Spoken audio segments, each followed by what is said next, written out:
Assalamualaikum warahmatullahi wabarakatuh. Perkenankan, saya Ibnu Irhas. Melalui video ini saya ingin menyampaikan kejanggalan-kejanggalan penegakan perkara saya di Ditreskrimum Polda Riau, yaitu perkara dugaan pemalsuan dana talangan dan penggelapan honorarium bantuan keuangan partai politik tahun anggaran 2021 yang diduga dilakukan oleh Saudara Afrizal Sintong, Saudara Krisben Wari Tambun Saribu, dan Saudari Ilhami yang juga merupakan adik kandung dari Saudara Afrizal Sintong, yang mana perkara saya ini telah dihentikan penyidikannya oleh Polda Riau.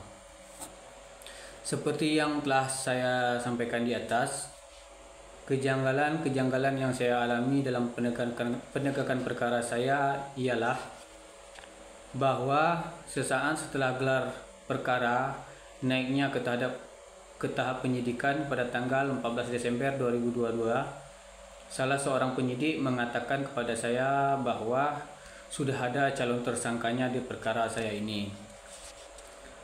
Bahwa pada tanggal 27 Januari 2023, seseorang yang mengaku diutus oleh terlapor mengajak saya untuk berdamai, dan itu merupakan perintah dari Kapolda Riau. Seketika itu saya langsung konfirmasi ke penyidik. Penyidik mengatakan bahwa kami tidak memiliki wewenang atau sertifikasi untuk mendamaikan orang berperkara. Selanjutnya pada tanggal 13 Februari 2023, saya dipanggil kembali untuk diperiksa. Pemeriksaan itu merupakan pemeriksaan yang terakhir di tahap penyidikan. Setelah pemeriksaan, terjadi pembicaraan antara saya bersama penyidik dan mendorong saya agar berdamai saja. Penyidik juga menghubungi pengacara terlapor untuk pertemuan, dan sempat terjadi ucapan agar membawa sekalian uang damainya sebesar 24 juta dilebihkan sedikit atas pengeluaran saya selama berperkara. Saya bilang saya tidak mau dan saya mau berkomunikasi saja dahulu. Padahal sebelumnya penyidik mengatakan kepada saya pada upaya damai sebelumnya tanggal 13 Februari bahwa polisi tidak memiliki wewenang atau sertifikasi untuk mendamaikan orang berperkara. Tentu ini kontradiktif. Kejanggalan yang selanjutnya ialah dasar penghentian penyidikan perkara saya ini didasari atas pengembalian hak saya tersebut sesuai RKA ke kas daerah. Padahal yang saya laporkan bukanlah tindak pidana korupsi ataupun kegiatan fiktif. Yang saya laporkan adalah penggelapan hak saya, yang mana hak saya itu muncul setelah saya menyelesaikan tugas saya dengan hasil yang jelas, payung hukum dan legalitas yang jelas pula. Saya membuat laporan ini bukan untuk tahun 2021 saja, tapi sudah saya laksanakan sejak tahun 2018. Andai pun terlapor mengembalikan hak saya itu ke kas daerah, semestinya penyidik ataupun Ditreskrimum Polda Riau tidak serta-merta menerima pengembalian itu sebagai dasar penghentian penyidikan. Karena itu tadi, kegiatan saya itu bukanlah kegiatan fiktif atau korupsi. Kegiatan saya itu jelas adanya, jelas outputnya, jelas berupa laporan pertanggungjawaban. Saya menduga dan berpikir bahwa penyidik juga berpotensi melawan hukum karena antara perkara saya dan dasar penghentian perkara saya tidak ada korelasinya atau tidak relevan.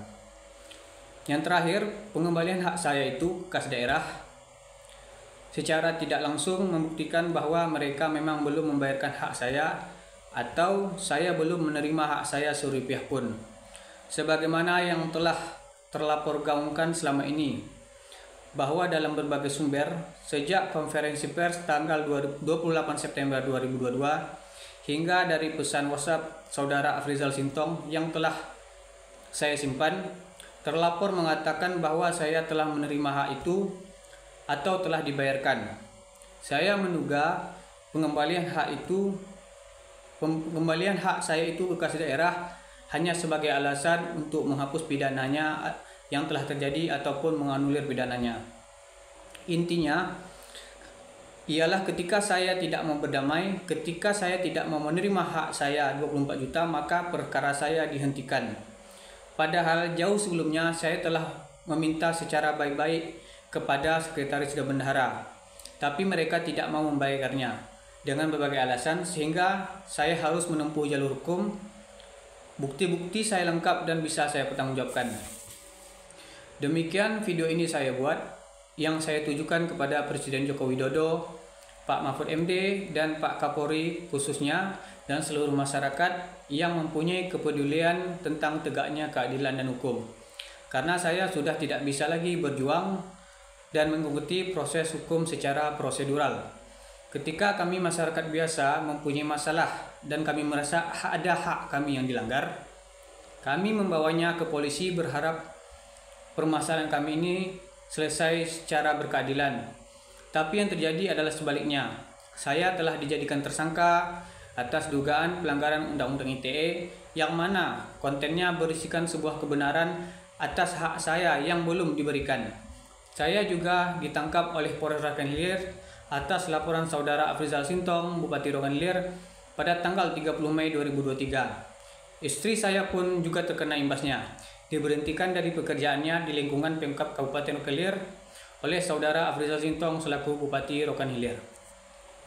Terakhir, saya Ibnu Irhas, warga negara Indonesia, sampai detik ini belum mendapatkan keadilan atas perkara saya ini.